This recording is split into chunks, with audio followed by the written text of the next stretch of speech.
AD 604 നോർത്തംബ്രിയയിലെ എഥൽഫ്രെഡ് രാജാവിന്റെ മകനായി ജനിച്ച ഓസ്വാൾഡ് പിതാവിന്റെ മരണത്തെ തുടർന്ന് സ്കോട്ട്ലൻഡിലേക്ക് പലായനം ചെയ്യുകയും അവിടെ വെച്ച് ക്രൈസ്തവ വിശ്വാസം സ്വീകരിക്കുകയും ചെയ്തു. 633 നോർത്തംബ്രിയയിൽ രാജാവായി ഓസ്വാൾഡ് കിരീടം ധരിപ്പിക്കപ്പെട്ടു.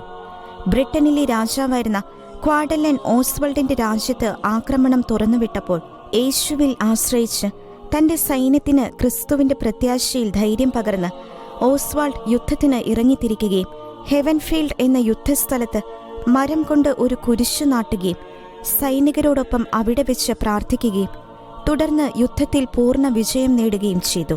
ആ സ്ഥലത്ത് പിന്നീട് ഒരു ദേവാലയം നിർമ്മിക്കപ്പെടുകയും ഓസ്വാൾഡ് രാജാവ് സുവിശേഷവൽക്കരണത്തിലും പ്രജകളുടെ നിത്യരക്ഷയിലും അതീവ ശ്രദ്ധ ചെലുത്തുകയും ചെയ്തു.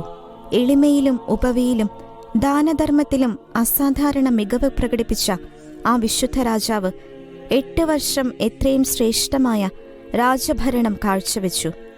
642 മേഴ്സിയയിലെ വിജാതീയ രാജാവായിരുന്ന പെൻഡായുടെ ആക്രമണത്തിൽ തന്റെ സൈനികരുടെ ആത്മാക്കൾക്കായി പ്രാർത്ഥിച്ച അദ്ദേഹം ആ യുദ്ധത്തിൽ വെച്ച് ഓഗസ്റ്റ് 5 കൊല്ലപ്പെടുകയും അദ്ദേഹത്തിന്റെ കൈക്കാലുകൾ ഛേദിച്ച് തൂണിന്മേൽ നാട്ടപ്പെടുകയുമായിരുന്നു.